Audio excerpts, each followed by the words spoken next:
ជំរាបសួរបងប្អូនអរគ្នានេះគឺជាវីដេអូទី1ដែលខ្ញុំសាកល្បងធ្វើនៅលើ page ដែលមានឈ្មោះថាពីខ្ញុំ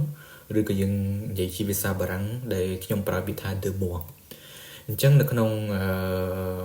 អត្ថន័យនៃពាក្យថាពីខ្ញុំឬក៏ the more នេះមិនមែនសំដៅទៅលើនិយាយប្រធានបទតាក់ទងពីជីវិតខ្ញុំទេប៉ុន្តែវាសំដៅទៅលើ idea ឬក៏បទពិសោធន៍ផ្សេងៗដែលខ្ញុំមានក្នុងជីវិតខ្ញុំចែករំលែកទៅតាម page មួយនេះអញ្ចឹងនៅក្នុងវីដេអូទី1នេះអីដែលខ្ញុំចង់និយាយតាក់ទងជាមួយនឹងបញ្ហានៅក្នុងការប្រើប្រាស់បញ្ញាសិប្បនិម្មិតឬក៏ AI នឹងនៅក្នុងការរៀនសូត្រអញ្ចឹងមួយរយៈចុងក្រោយនេះខ្ញុំសង្កេតឃើញថាមានវីដេអូមួយចំនួនដែលមានគ្រូនៅបរទេសនៅសិង្ហបុរីនៅប្រទេសផ្សេងៗជាដើមដែលគាត់បង្ហាញពីការខឹងសម្បារទៅលើសិស្សណាដែលគាត់ប្រើកិច្ចការធ្វើកិច្ចការហ្នឹងជាលក្ខណៈ AIនិយាយស្រួលទៅគឺមានថាឲ្យ ChatGPT ឬក៏ Gemini ឬក៏ Claude អីហ្នឹងធ្វើឲ្យដោយមានឆ្លងកាត់ការគិតរបស់គាត់អញ្ចឹងនៅត្រង់បញ្ហានេះដែរក្នុងនាមខ្ញុំម្នាក់ជានិស្សិតនៅមហាវិទ្យាល័យដូចគ្នាអញ្ចឹងខ្ញុំយល់ឃើញថាការប្រើប្រាស់ ChatGPT នេះវាមានទាំងគុណសម្បត្តិវាមានទាំងគុណវិបត្តិអញ្ចឹងខ្ញុំអត់ចង់និយាយពីគុណសម្បត្តិគុណវិបត្តិអីច្រើនទេខ្ញុំចង់និយាយថាតើយើងគួរធ្វើម៉េចដើម្បីឲ្យសិស្សរបស់យើងហ្នឹងចេះប្រើប្រាស់ ChatGPT ឬក៏និយាយស្រួលតើយើងនឹងគួរធ្វើយ៉ាងម៉េចដើម្បីឲ្យយើងចេះរស់នៅក្នុងសម័យថាសម័យ digital ឬក៏សម័យការកើតឡើងនៃ ChatGPT ឬក៏ AI ហ្នឹងឯងចំពោះធានបទនេះដែរខ្ញុំចង់និយាយថានៅពេលដែលយើងបរៀនអញ្ចឹងជាបទពិសោធន៍របស់ខ្ញុំក៏ធ្លាប់បរៀនខ្លះៗដែរអញ្ចឹងនៅពេលដែលយើងបរៀនយើងតែងតែមានកិច្ចការឲ្យសិស្សធ្វើហើយនៅពេលនោះយើងតែងតែបញ្ជាក់ប្រាប់សិស្សថាកុំឲ្យប្រើ ChatGPT ឬក៏កុំឲ្យប្រើ AI ដោយសារតែយើងចង់ឃើញអំពីសមត្ថភាពពិតរបស់សិស្សយើងថាតើសិស្សយើងដល់កម្រិតណានៅត្រង់ចំណុចដែរខ្ញុំយល់ឃើញថាបើយើងហាមសុកយើងទៅហាមអញ្ចឹងហ្មងខ្ញុំគិតថាវាមិនមែនជារឿងដែលអាចទៅរួចទេពីព្រោះអី ChatGPT នឹងមនុស្សឬក៏និយាយស្រួលជាមួយនឹងសិស្សបច្ចុប្បន្នហ្នឹងវាហាក់បីដូចជា score ហើយនឹងសម្ោចអញ្ចឹងវាអត់អាចខាំងគាត់បានរហូតទេយ៉ាងហោចណាស់សិស្សគាត់នៅតែលួចប្រើអញ្ចឹងបើសិនជាគាត់ចង់ប្រើនៅផ្ទះគាត់នៅតែលួចប្រើនៅប្រើវិធីសាស្ត្រផ្សេងៗដើម្បីប្រើ ChatGPT អញ្ចឹងផ្ទុយទៅវិញជាបទពិសោធន៍របស់ខ្ញុំទាំងរៀននិងបង្រៀនខ្ញុំគិតថាផ្ទុយពីការហាម5ដាច់អហង្ការយើងគួរសម្របសម្រួលឬក៏បង្រៀនឲ្យគាត់ចេះប្រើ ChatGPT ទៅវិញនៅក្នុងខាងដើមនៃវីដេអូនេះខ្ញុំក៏បាននិយាយដែរពីគុណសម្បត្តិនិងគុណវិបត្តិអញ្ចឹងមិនមែនឲ្យតែ ChatGPT មិនមែនឲ្យតែ AI សិតតែនោះសិស្សខូចទេប៉ុន្តែយើងសួរថាតើយើងបានបង្រៀនសិស្សហ្នឹងឲ្យចេះប្រើ ChatGPT ហើយឬនៅ AI ហើយឬនៅឬក៏សិស្សខ្លួនឯងហ្នឹងចេះប្រើ ChatGPT ហើយឬនៅអញ្ចឹងចម្លើយនោះខ្ញុំគិតថានៅទេភាគច្រើនសិស្សនៅប្រទេសកម្ពុជារបស់យើងគឺអត់ទាន់ចេះប្រើ ChatGPT ទេមានន័យថាកិច្ចការងារគ្រូឲ្យមកបោះឲ្យមកគឺគាត់បោះឲ្យ ChatGPT ប្រើតែម្ដងអញ្ចឹងវាជាគេហៅថាចំណោទបញ្ហាមួយក្នុងនាមជាគ្រូតើយើងគួរធ្វើម៉េច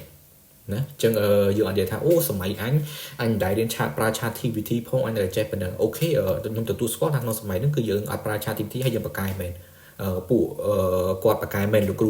ជំនាន់មុនបកកាយមែនក៏ប៉ុន្តែយើងត្រូវដឹងថាសម័យឥឡូវនេះយើងដើរឈានទៅជំហានបន្ទាប់ហើយអញ្ចឹងយើងអាចនៅប្រើប្រាស់មធ្យោបាយពីខាងដើមវិញបានទេមានថាវាយើងឲ្យសិស្សទៅអង្គុយស្រាវជ្រាវសភៅតាមបណ្ណាល័យហ្មងទៅរកឯកសារតាមបណ្ណាល័យហ្មងគាត់ជារកតាម ChatGPT ឬក៏អ៊ីនធឺណិតដែលវាលឿនជាងវាចំណេញពេលជាងអូខេអញ្ចឹងសរុបមកយើងខ្លួនឯងគួរតែបង្រៀនសិស្សឲ្យចេះប្រើប្រាស់ហើយសិស្សខ្លួនឯងគួរតែមានស្មារតីក្នុងការប្រើប្រាស់ឲ្យបានត្រឹមត្រូវអញ្ចឹងវាពិបាកទៀតត្រង់បញ្ហាមួយដែលថាយើងធ្វើឲ្យសិស្សមានបញ្ហាមានស្មារតីក្នុងការប្រើប្រាស់ ChatGPT ត្រឹមត្រូវខ្ញុំគិតថាវាជារឿងពិបាកមួយទៀតពីព្រោះអីម្ដងទៀតគឺសម្ហោចស្គរអញ្ចឹងចេះតែចូលចិត្តឆ្លៀនពៀនណាអញ្ចឹងវាពិបាកតិចអញ្ចឹងក្នុងនេះដែរតាមរយៈការសិក្សារបស់ខ្ញុំការស្រាវជ្រាវមួយចំនួនរបស់ខ្ញុំយើងគួរយកកិច្ចការនឹងជាលំដាប់លំដោយហើយជារឿងល្អយកឲ្យគាត់បញ្យល់តាមលំដាប់លំដោយមួយជាបទពិសោធន៍កាលខ្ញុំធ្វើជាគ្រូបង្រៀនភាសាបារាំងនៅសាលាមួយនៅប្រទេសកម្ពុជាអញ្ចឹងរៀងរាល់ចុងឆមាសសាលាតម្រូវឲ្យសិស្សនឹងធ្វើគេហៅថា mini project ឬក៏យើងហៅថាកម្រងស្រាវជ្រាវតូចមួយសរសេរពីរឿងអីមួយតូចមួយអញ្ចឹងណាប្រហែលខ្ទង់3ទៅ5ទំព័រជាដើមមែនតើអញ្ចឹង សម្រាប់អ្នកបកកែអត់សូវជាបញ្ហាទេមានថាអត់បញ្ហាទេក្នុងការសរសេរប៉ុណ្ណឹងក៏ប៉ុន្តែអ្នកដែលអត់សូវបកកែឬក៏អ្នកដែលគាត់ចាប់អត់សូវបានគាត់គិតថាវាជារឿងមួយដែលគាត់អាចទៅដល់ទេអញ្ចឹងយើងដាក់ការងារឲ្យគាត់ភ្លាមយកអត់ទុកពេលវេលាឲ្យគាត់ទេហើយយើងកំណត់ថាឲ្យប្រើ ChatGPT ខ្ញុំគិតថាវាអត់មានដំណោះស្រាយអីទេមានថាពេលហ្នឹងគេហៅថាវាជារឿងសំខាន់សម្រាប់គាត់គឺយកបន្ទុកអញ្ចឹងគាត់អត់ខ្វល់ទេថា ChatGPT មិន ChatGPT ណាគេប្រើណាគេខ្វល់ទេសំខាន់គឺគាត់ធ្វើការងារនឹងឲ្យគ្រូសិនឲ្យតែបានសិនទេតោះមកចាំគាត់ដោះស្រាយតាមក្រោយទៀតអានេះឃើញវាមានថាយើងរុញឲ្យទៅផ្អឹបអញ្ចឹងណាពេលណាយើងរុញទៅផ្អឹបអញ្ចឹងហើយយើងអត់មានជំរឿសទេតែកាលណាគាត់អត់មានជំរឿសអញ្ចឹងគាត់ប្រើហើយណាំពកទៅគាត់ហើយស្អីក៏ស្អីទៅមានថាស្អីក៏ស្អីទៅឲ្យតែរួចខ្លួនសិនទៅតែផ្ទុយទៅវិញជាវិធីសាស្ត្រជាបទពិសោធន៍របស់ខ្ញុំទុកពេលវេលាគាត់ច្រើនហើយខ្ញុំមុនចាប់ផ្ដើមខ្ញុំប្រាប់គាត់មកថាមិនបាច់ចាំលាក់ខ្ញុំទេក្នុងការប្រើប្រាស់ ChatGPT ព្រោះខ្ញុំដឹងថាការងារទាំងអស់ហ្នឹងគឺប្រកាសជាអ្នកនរប្រើ ChatGPT ហើយប៉ុន្តែឥឡូវនេះប្រើក៏ប្រើចុះប៉ុន្តែសូមប្រើតាមដែលខ្ញុំប្រាប់អញ្ចឹងមិនថាខ្ញុំប្រាប់ពីលំដាប់ដោយរបស់ខ្ញុំថាតើដើម្បីប្រើប្រាស់ ChatGPT បានក្នុងការជួយគាត់ហ្នឹងគឺគាត់ត្រូវធ្វើមិនហើយធ្វើមិនដើម្បីឲ្យការងាររបស់ហ្នឹងជាការងាររបស់គាត់មិនការងាររបស់ ChatGPT អញ្ចឹងជាលទ្ធផលវាមិនមែនជា bearer ឲ្យខ្លាំងពេកទេវាមិនមែនជាល្អឲ្យខ្លាំងពេកទេក៏ប៉ុន្តែអីដែលខ្ញុំទទួលបាននោះគឺសិស្សគាត់មាន idea ក្នុងការនិយាយពីការងាររបស់គាត់ហ្នឹង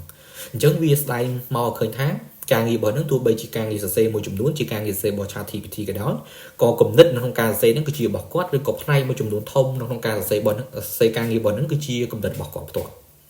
អញ្ចឹងជារួមមកបងក្នុងនាមយើងជាអ្នកផ្ដល់ការងារឲ្យគេមួយឬក៏សិស្សខ្លួនឯងហ្នឹងផ្ដល់ការងារឲ្យខ្លួនឯងយើងត្រូវទុកពេលវេលាខ្លួនឯងក្នុងការធ្វើការងារមួយហ្នឹងអញ្ចឹងបើយើងដាក់ភ្លាមធ្វើភ្លាមយើងប្រកាសជារក ChatGPT ហើយយើងប្រកាសជារក AI ដើម្បីជួយព្រោះយើងអត់មានកម្រិតទេអញ្ចឹងបើសិនជាគ្រូគួរទុកពេលវេលាសោះហើយបើសិនជាយើងខ្លួនឯងយើងគួរទុកពេលវេលាខ្លួនឯងក្នុងការរៀនឬក៏ធ្វើការងារមួយហ្នឹងបើមិនអញ្ចឹងទេយើងប្រកាសជាបាយក្បាលទៅរក ChatGPT ហ្នឹងហើយអញ្ចឹងទី1គឺទុកពេលវេលាឲ្យគ្រប់គ្រាន់ក្នុងការសម្រេចការងារមួយហ្នឹងទី2គឺគេហៅថាធ្វើការងារតាមលំដាប់លំដោយមួយយើងកុំគិតទៅវឹបឡើងចប់ភ្លាមយើងអាចទៅរួចទេអញ្ចឹងយើងធ្វើការងារមួយយើងគិតសិនយើងប្រើគូក្បាលយើងគិតសិនថាតើការងារមួយនេះយើងគួរសរសេរពីអីយើងគួរធ្វើពីអីយើងគួរសរសេរមិនអីយើងសរសេរជាក្រងឆ្អឹងហៅទៅជាប្លង់ឲ្យហើយសិនមកហើយបន្តមកយើងព្យាយាមសរសេរអស់ពីសមត្ថភាពហើយចុងក្រោយយើងអាចប្រើប្រាស់ ChatGPT ដើម្បីជួយជាកំណត់ថាតើការគិតរបស់យើងនឹងមិនដែរអញ្ចឹងបងប្អូនសួរ ChatGPT 100ដងគឺប្រកាសឆ្លើយថាល្អឬក៏ត្រឹមត្រូវជាដើមទៅអញ្ចឹងវាអត់សូវកែកំហុសយើងបានទេអញ្ចឹងវាជាបញ្ហាមួយដែរដែលយើងត្រូវការគិតឲ្យបានច្រើនក្នុងការប្រើប្រាស់ ChatGPT អូខេអញ្ចឹងសរុបមកខ្ញុំគិតថាកំណត់នេះមិនមែនសុទ្ធតែត្រូវទេហើយក៏មិនមែនសុទ្ធតែខុសដែរខ្ញុំគិតថាវាជាចំណាយខ្លះក្នុងការចូលរួមក្នុងការឲ្យយើងដឹងអំពីការប្រើប្រាស់ ChatGPT ប្រើ AI ហ្នឹងអញ្ចឹងយើងប្រើត្រូវវាជួយយើងបានច្រើនបើសិនយើងប្រើខុសក៏វាធ្វើឲ្យយើងបរាជ័យដែរពេលខ្លះណាព្រោះយើងអត់ដឹងថាយើងបានចេះអីទេរៀនចប់ទៅយើងប្រើ ChatGPT សុទ្ធក្នុងនាមជាគ្រូបើសិនជាយើងហាមសិស្សមិនឲ្យប្រើពេលខ្លះទៅយើងប្រឆាំងជាមួយនឹងស្ថាប័នព្រោះស្ថាប័នមួយចំនួនគេជំរុញការប្រើប្រាស់ ChatGPT អញ្ចឹងយើងគួរតែអភិវឌ្ឍខ្លួនឯងអភិវឌ្ឍគេហៅថាបច្ចេកទេសក្នុងការបង្រៀនរបស់យើងឲ្យទាន់សម័យក្នុងការបង្រៀនបច្ចុប្បន្ននេះជារឿងដែលល្អជាជាងដែលយើងហាមសិស្សទៅប្រើ ChatGPT ព្រោះអីម្ដងទៀត ChatGPT ហើយនឹងមនុស្សដូចជាសម័យក្នុងស្គរអញ្ចឹងវីដេអូរបស់ខ្ញុំទី1នេះខ្ញុំមានតែប៉ុណ្្នឹងអញ្ចឹងនៅក្នុងវីដេអូក្រោយខ្ញុំនឹងចែករំលែកពីបញ្ហាផ្សេងៗទៀតដែលមានក្នុងសង្គមឬក៏បទពិសោធន៍របស់ខ្ញុំផ្ទាល់ទៅលើបញ្ហាមួយអូខេអញ្ចឹងសូមជម្រាបលាហើយជួបគ្នានៅវីដេអូក្រោយ